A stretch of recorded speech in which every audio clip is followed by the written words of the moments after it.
Bien, estudiantes, hoy día vamos a resolver estos ejercicios de corriente directa con diodos y vamos a empezar por este circuito sencillo en donde nosotros tenemos una fuente de voltaje, una resistencia y un diodo. En este caso es un diodo de silicio.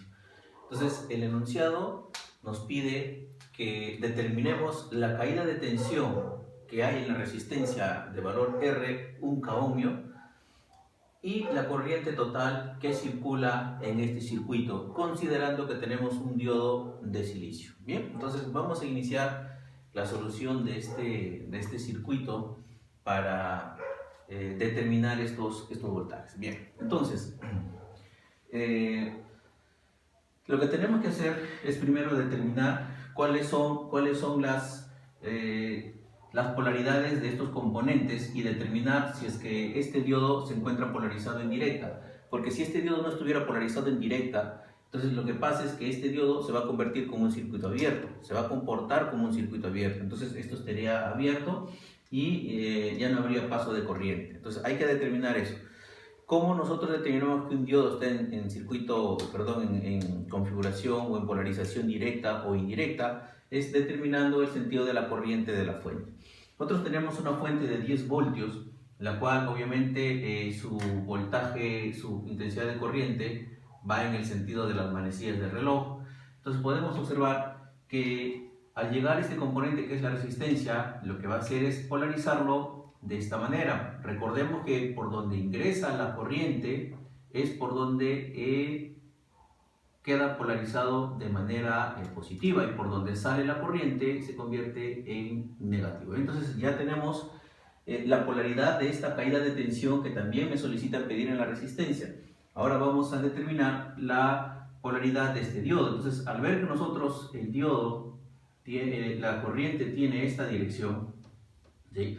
Entonces observamos también de que al ingresar por este lado, por la parte superior al diodo, vemos que coincide con la dirección del diodo. Entonces de esta manera podremos decir que este diodo va a quedar polarizado de manera directa, ya que la corriente tiene el mismo sentido del diodo. Entonces esto quedaría con más, ¿ya? Esto quedaría así, de esta manera, polarizado en positivo, y por aquí tendríamos en negativo. Entonces ya determinamos que este diodo está polarizado en corriente directa. Entonces para eso significa de que este diodo sí conduce, sí funciona. Entonces hemos determinado, si es que aquí es positivo y aquí es negativo, entonces quiere decir que la diferencia potencial que hay en este lado es mayor a la diferencia potencial que hay acá. Entonces por consiguiente el voltaje que hay en ánodo es mayor al voltaje que va a estar en el cátodo, y eso es lo que nosotros tenemos acá. Observemos acá, nosotros observamos aquí que el comportamiento de un diodo, si es que un diodo, su voltaje en la entrada o en su terminal ánodo es mayor que en el cátodo, entonces el diodo se va a comportar como una pequeña fuente, En este caso el voltaje de umbral va a ser 0.7 o puede ser 0.3. Recordemos que tenemos diodos tanto de silicio como de germanio, entonces normalmente los diodos se activan a partir de 0.7, o en algunos casos los diodos de germanio tenemos a 0.3, pero también dependerá, de repente en algunos ejercicios nos digan que el diodo se activa en un voltaje determinado, como puede ser 0.6 también. Bien, entonces rediseñamos el circuito, y nosotros al rediseñar el circuito acá, así de esta manera, entonces vamos a ver que esto va a quedar ahora de esta manera. Tenemos que rediseñar el circuito, recuerden ustedes. Entonces vamos a rediseñar el circuito acá, vamos a volver a colocar la fuente, más o menos. Habíamos dicho que esta fuente tiene un valor de 10 voltios. Por aquí ahora colocamos la resistencia es igual a 1 ohmio, y ahora reemplazamos este diodo por su equivalente, que viene a equivaler a una pequeña fuente de voltaje, pero en este caso, como es un diodo de silicio, entonces estamos hablando de que es de 0.7 voltios. Entonces para ello nosotros reemplazamos este valor, ¿sí? Y acá ahora tengo que el voltaje de umbral de este diodo equivale a decir 0.7 voltios. ¿Entendido? Entonces, muy bien. Entonces las incógnitas siguen estando acá. Esta es la caída de tensión en la resistencia y también me piden el valor de la corriente total. Muy bien, entonces para ello nosotros lo que vamos a hacer es primero utilizar el método de mallas. Hay unas leyes que rigen la electrónica. Una de ellas es la ley de Ohm clásica, la cual nos indica que el voltaje es directamente proporcional al producto de la corriente por la resistencia en un conductor. Entonces, las leyes de Kirchhoff son muy parecidas también, son dos leyes. La primera tiene que ver con los nodos o los puntos de interconexión, en donde la sumatoria de todas las corrientes es igual a cero. Y la segunda ley tiene que ver con las mallas. O sea, malla es esto, es un círculo cerrado, es un circuito cerrado. Este sería una malla, en donde nos dice que las caídas de tensión deben ser igual al cero. La sumatoria de las caídas de tensión debe ser igual a cero. Entonces, esa es la ley que nosotros vamos a aplicar para determinar el valor de la caída de tensión en la resistencia y la corriente eléctrica. Entonces, vamos a determinar. Entonces, si es mallas, entonces nosotros tenemos que colocar el sentido de la corriente que va así, y lo que se recomienda es iniciar siempre por el componente activo, en este caso que es una fuente de alimentación de 10 voltios. Entonces vamos a iniciar comenzando por esta fuente. Entonces esto iniciamos por donde ingresa la corriente, y por donde ingresa la corriente tiene el signo menos. Entonces vamos a iniciar con menos B, continuamos y encontramos ahora más el voltaje o la caída de tensión en la resistencia. Continuamos y encontramos ahora más el voltaje de umbral del diodo, y como ya no hay más caídas de tensión en esta malla, entonces esto es equivalente a decir 0 voltios, ¿no? 0 voltios así. Bien, muy bien. Entonces, una vez que tenemos eso, empezamos a reemplazarlo por sus valores. Vamos a determinar aquí en primer lugar cuál es la incógnita, es la caída de tensión en la resistencia. Entonces vamos a verlo de esta manera. ¿Cuánto vale el voltaje? El voltaje vale 10 voltios, entonces esto sería menos 10 voltios más la caída de tensión en la resistencia, más en este caso el voltaje de umbral. ¿Cuánto es el voltaje de umbral? Es 0.7 voltios. Es 0.7 voltios y todo esto equivale a decir 0 voltios. ¿Bien? Entonces ya tenemos las caídas de tensión que nos dan como datos, y simplemente ahora nos queda determinar esta incógnita, que es el voltaje en la resistencia.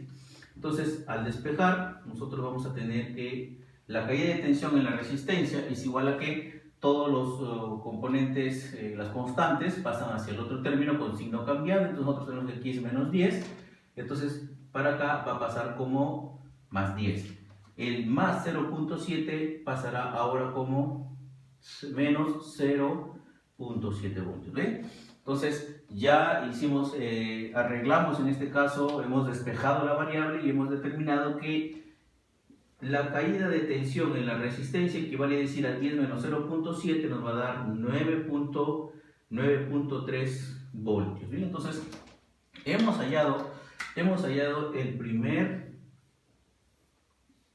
resultado, ¿sí?, que nos piden aquí en la incógnita. ¿Bien? Entonces, para esto lo que nosotros hemos hecho es hemos utilizado la segunda ley de Kirchhoff, que tiene que ver con el método de mallas. Entonces hemos utilizado las mallas para poder determinar la caída de tensión en la resistencia. Ahora lo que vamos a hacer es, a partir ya de este resultado, determinar cuál es el valor de la corriente acá. Entonces, ¿a qué equivale el voltaje? Para esto nosotros ya hacemos uso de la ley de Ohm. Dice que la ley de Ohm dice que el voltaje es equivalente al producto de la corriente por la resistencia.